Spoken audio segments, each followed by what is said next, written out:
What is up, everybody?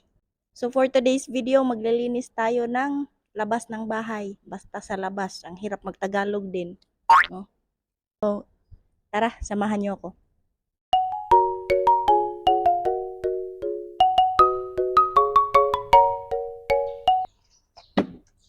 So ang katulong kasi dito, bago na ang katulong dito. Hindi na yung Bengali. Umalis na kasi na-stroke yun eh. So, umuwi na ng Bangladesh. No? Ang katulong ngayon dito, Indonesia. Tamad man din.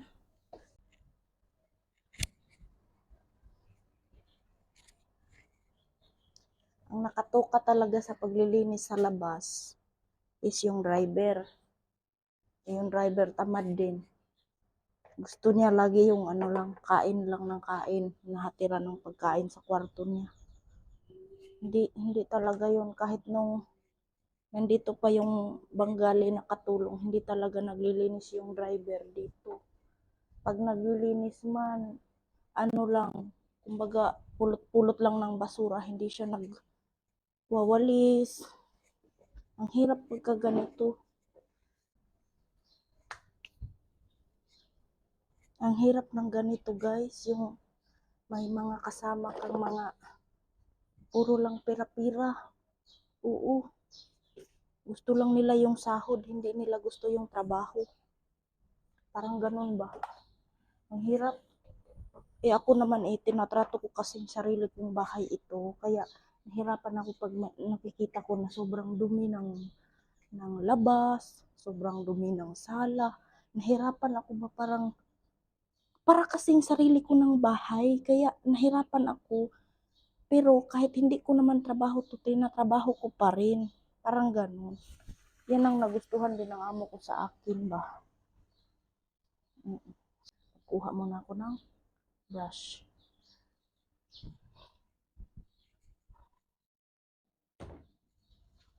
So ito na. Brush, tsaka wiper. Kasi malawak yung natin. So kailangan din natin ng sabon. No? Kasi kailangan nating sabunin. Maraming alikabok. Hindi naman pwedeng mag-brush-brush lang tayo tsaka tubig. So, dito tayo magsisimula sa terrace sa taas nila. Doon ako pupunta para madiligan ko rin yung mga halaman.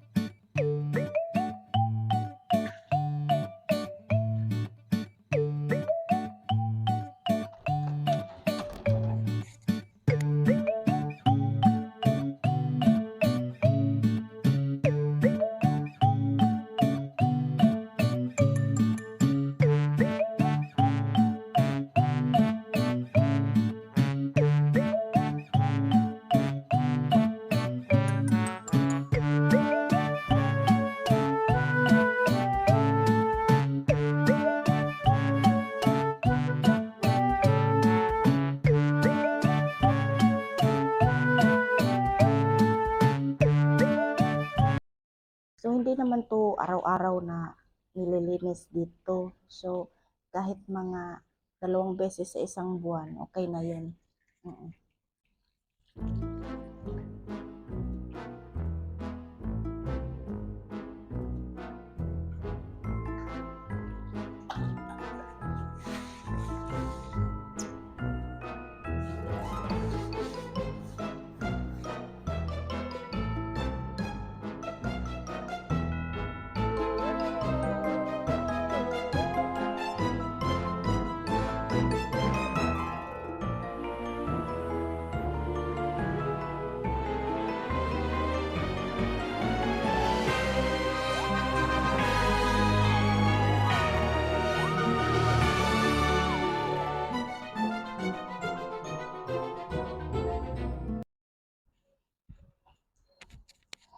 Alam nyo guys, kapag may mga amo tayo ng mga mababait, huwag nating abusuhin.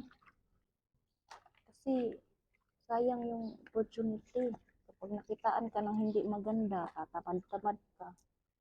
So, siyempre madi-discourage yung amo mo sa'yo, no?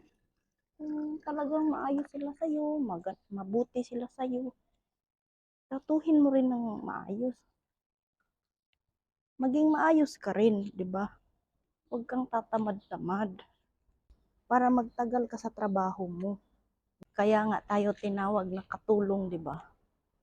Para may makatulong sila sa mga bagay na hindi nila alam kung paano gawin. Di ba?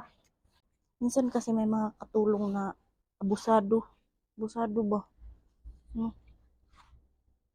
Porket mabait ang amo. Ang amo kasi namin hindi ano ba yung tawag doon, girigir sa Arabic. Hindi ba nagbubunganga, hindi kami binubungangaan ng amo namin.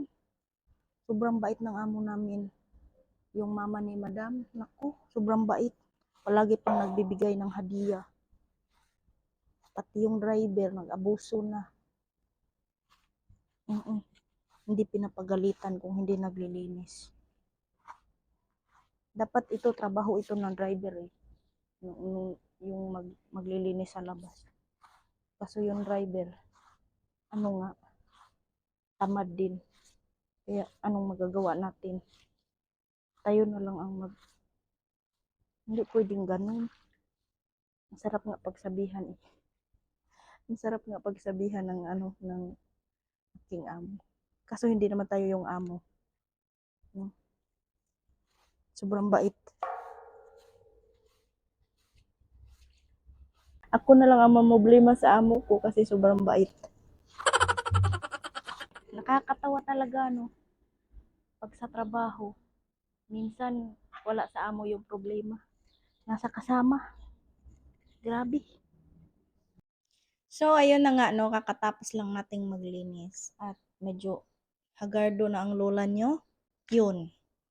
Satisfied tayo sa ating paglilinis. Kasi, maging sa likod, nilinis ko na rin doon sa may bandang washing. Oo, dahil naglalaba din kasi ako. So, may na-realize ako. Maging amo man ako pagdating ng panahon, wag pala tayong maging sobrang mabait sa ating mga tao. Oo, kahit anong klaseng pa yan, kung halimbawa negosyo or kung may katulong ka man, hindi po pala maganda na maging sobrang bait tayo kasi katulad niyan, mga abuso, no? So para kasi sa akin, tinuturing ko na kasi silang pamilya. Oo, maging ang bahay is parang bahay ko na rin, no?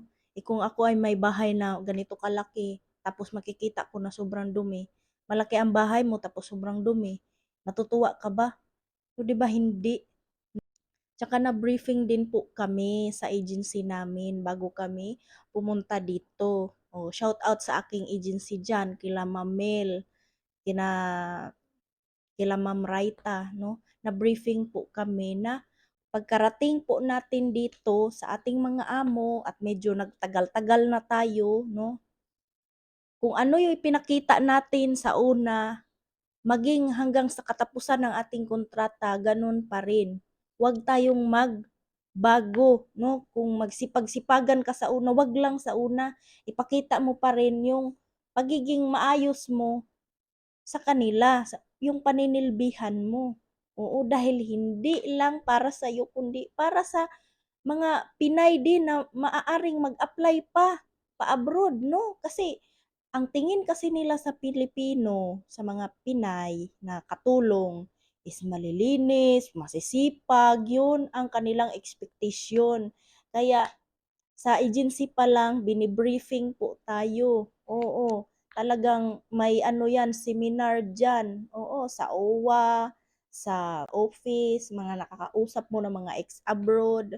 Ganon ang mga sinasabi, no? Especially katulad ko, nagkaroon ako ng amo na maayos, no? So, talagang advantage. Oo, pwede ko siyang magamit hanggang kung pwede akong mag-extend, no?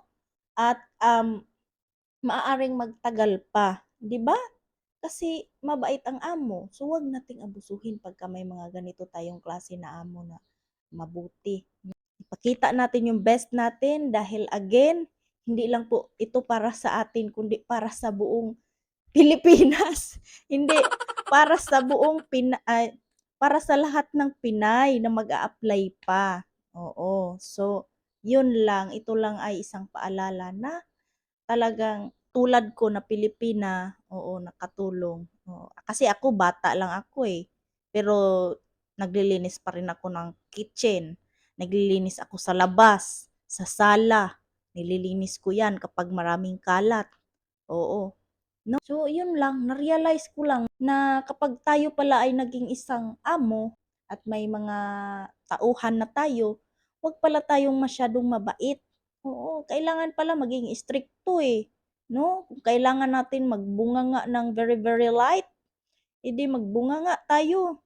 Oo, kasi kapag hindi natin ginawa yung mga ganon, is aabusuhin tayo ng ating mga tauhan. Nako, at sayang lang ang ating binabayad. So dito kasi sa kanila parang nagsasayang lang sila ng pera eh, no? Kapagka nakikita nila yung katulong na medyo nagkikilos-kilos ng konti eh, ayos na sa kanila, no? So, yun lang guys. Shinare ko lang sa inyo yung araw ko ngayon. And yun lang, have a great day everyone.